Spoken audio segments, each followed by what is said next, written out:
जय हिंद दोस्तों, मैं अमरेंद्र कुमार आपका अपने YouTube चैनल पर स्वागत करता हूं। सब्सक्राइब करिए नीप्स एकेडमी YouTube चैनल को और पाइए कंप्यूटर साइंस से जुड़े हुए सारे अपडेट सबसे पहले। डियर स्टूडेंट्स, अभी की इस वीडियो में हम लोग 2018 में 12 में जैक बोर्ड में एक इम्पोर्टेंट क्वेश्चन पूछा हुआ है 3 नंबर का टेबल बनाने के लिए बुनियन अलजेब्रा में, उसी को हम लोग देखेंगे। तो चलिए क्वेश्चन नंबर 8 जो आप देख रहे होंगे लिखा हुआ है यहाँ पे, देख लीजिए। एक टेबल बनाइए इसके लिए। तो क्या कहानी है इसका, देखिए क्या क्या कह रहा है, कितने वेरिएबल है। देखिए अलग अलग 3 वेरिएबल आपको नज़र पड़ रहे होंगे, एक्स वाई जेड, उसके अलावा तो और कुछ नज़र नहीं पड़ रहा है। अगर आप इसको जेड नोट अगर कह भी रहे हैं तो जेड का ही ना जेड नोट है, और तो कुछ नहीं है। मेन रूप से देखा जाए तो 3 वेरिएबल के लिए है। तो इस क्वेश्चन को सोल्व करने के लिए कितना कॉलम बनाना पड़ेगा वो बता दे रहे हैं। एक एक्स नाम का, एक वाई नाम का, एक जेड नाम का, 3 को तो बनाइएगा, ये मेन रूप से हो जाएगा।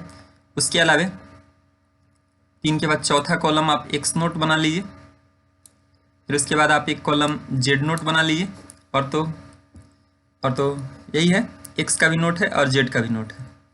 अब उसके बाद क्या करिएगा, उसके बाद आप एक कॉलम ऐसा करिए कि जब इतना हो जाएगा 3 2 5 कॉलम, एक छठा कॉलम आप इसके लिए बना लीजिए, 7वां कॉलम आप इसके लिए बना लीजिए, इस दोनों को मिला करके, है ना। फिर 8वां कॉलम आप इसके लिए बना लीजिए, और फिर तब फाइनली आप सबको मिलाने के लिए एक कॉलम इतना बड़ा से। तो आप देखिए कॉलम गिन लिए, एक एक्स के लिए, एक वाई के लिए, एक जेड के लिए, 3 गो। और नोट वाले में देखिए एक्स का नोट है और जेड का नोट, 3 और 2 5, ठीक है 5। और इसके बाद फिर एक इसके लिए, एक्स वाई जेड के लिए 6, फिर इसके लिए 7 8 9 कॉलम लगेगा, ठीक है 3 वेरिएबल के लिए। चलिए इसको बनाने के लिए हम यहाँ पे आ जाते हैं। यहाँ पे भी क्वेश्चन वाइज चीज़ लिख दी है, X Y Z note, X note Z note. तो इसके लिए हम क्या किए, एक्स वाई जेड अपना ले लिए, फिर उसके बाद नोट किसका किसका है, तो एक्स का नोट है, जेड का नोट है।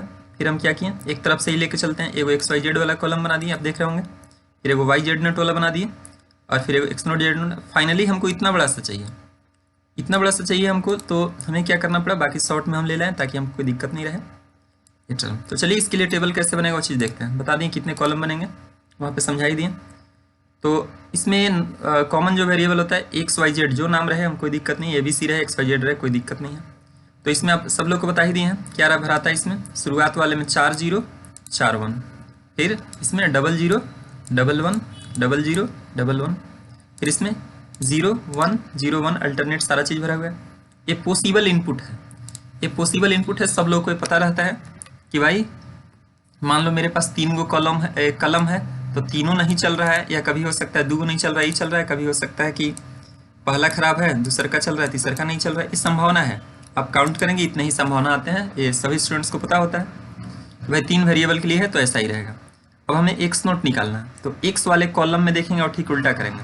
देखिए एक्स वाला कॉलम में क्या है, 4 गो 0 4 गो 1। तो यहाँ पे हम कैसे लिखेंगे, यहाँ पे हो जाएगा मेरा 1, यहाँ पे भी 1, यहाँ पे भी 1, यहाँ पे भी 1, ठीक है ना। ठीक इसका अपोजिट नोट, मतलब ठीक उसका उल्टा। और फिर यहाँ पे मेरा क्या हो जाएगा, 0 0 0 0। अब हमें निकालना है जेड नोट। तो जेड वाले कॉलम में देखिए क्या है, 0 1 अल्टरनेट है। तो अगर यहाँ पे मेरा 0 है तो हम इस वाले में क्या लिखेंगे, 1 लिखेंगे। फिर देखिए इसमें क्या लिखेंगे, अगर यहाँ पे मेरा 1 था तो हम यहाँ पे क्या लिखेंगे, 0 लिखेंगे। समझ रहे बात को। फिर वैसे ही समझिए, फिर यहाँ पे अगर 0 है तो हम यहाँ पे क्या लिखेंगे, 1 लिखेंगे।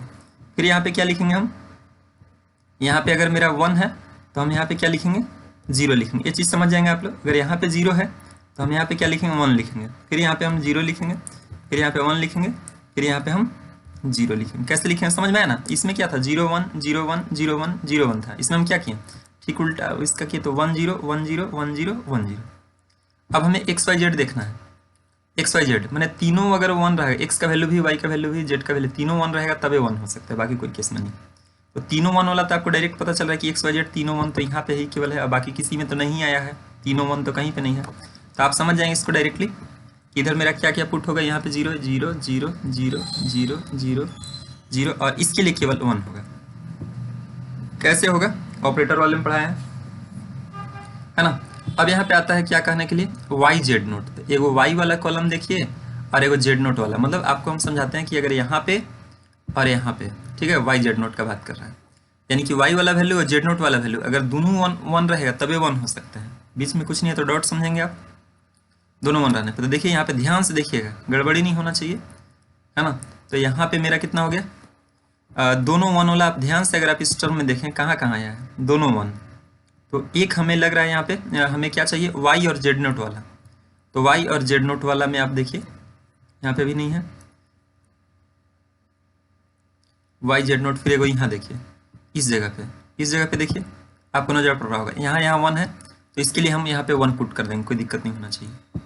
यहाँ पे जो है हम वन पुट कर देंगे। कैसे हुआ समझ रहे हैं, यहाँ वाई वाला यहाँ वन और ये जेड नोट वाला वन, समझ रहे हैं ना। दोनों जगह पे अगर वन है तो हम इसको वन लिख सकते हैं।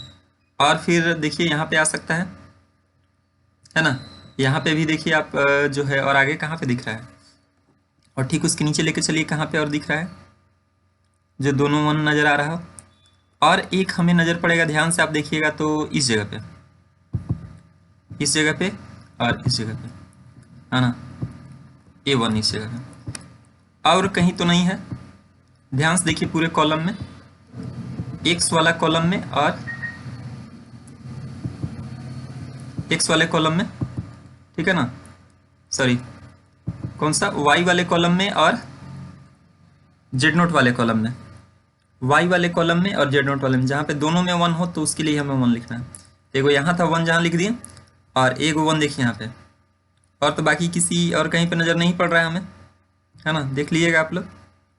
बस यही कहानी है, जहाँ पे नहीं है तो वहाँ पे हम लोग चुपचाप कहाँ भर देंगे, 0, ठीक है, ये हो जाएगा। अब हमें क्या कहता है, एक्स नोट जेड नोट, तो यहाँ सामने सामने ही है एक्स नोट जेड नोट। अगर दोनों वन रहा, जैसे ये वाला दोनों वन है तो हम यहाँ पे वन भरेंगे। फिर इसमें और दोनों वन कहाँ पे है, यहाँ पे है, तो इसके लिए भी वन भरेंगे, आप समझ जाइएगा। और फिर कहाँ पे है, और तो कहीं पे नहीं है, तो बाकी हर केस में फिर क्या हो जाएगा मेरा, 0। ऐसे थोड़ा देख लीजिएगा, आसान रहेगा, जैसे आपको सुविधा लगे वैसे भर सकते हैं। अब हमें क्या करना है, अब हमें फाइनली इस पे आ गए हैं, तो एक्स वाई जेड यहाँ वाला कॉलम, वाई जेड नोट वाला कॉलम, और अगर इस तीनों में जिसमें वो तीनों में से कोई एक में भी, देखिए यहाँ पे क्या है, प्लस वाला टर्म है। प्लस वाला मतलब कि या तो एक्स वाई जेड या तो वाई जेड नोट या एक्स जेड, उसमें से कोई एक भी वन है तो वन भराएगा। तो देखिए कहाँ कहाँ वन हो सकता है, तो देखिए इस पूरे टर्म को ऐसा ही किए थे तो आपको और अच्छे से दिख रहा था। देखिए एक वन सबसे ऊपर यहाँ पे भराएगा, पहला वाला में, पहला कॉलम में यहाँ पे वन भराएगा, फिर तीसरा में, फिर सातवां में, फिर आठवां में। तो हम सामने लिख दे रहे हैं, एक वन इस जगह पे हो जाएगा, यहाँ तो 0 ही होगा, यहाँ पे 1 हो जाएगा, इधर जहाँ पे 0 0 0, और इस जगह पे देखिए 1 आएगा आपका, और इस जगह पे भी आपका 1 आएगा। देखिए मिला लीजिए, है ना। पहला कॉलम में यहाँ पे देखिए 1 लिख दिए हैं, फिर इसके चलते यहाँ पे 1 लिख दिए हैं, मतलब इस तीनों में से कोई एक भी 1 रहेगा तो 1 हो जाएगा। यहाँ पे भी लिख दिए हैं और यहाँ पे भी लिख दिए हैं, मतलब इस तीनों में से एक्स वाई जेड या वाई जेड नोट या एक्स नोट जेड नोट, समझ में आ जाता। एक क्वेश्चन आप अच्छे से समझ लेंगे, यही फाइनली इसका ये टेबल अगर आप बना देते हैं एग्जाम में तो आपको मार्क्स मिल जाता है, ठीक है। अभी इस क्वेश्चन में इतना ही है, ठीक है, थैंक यू।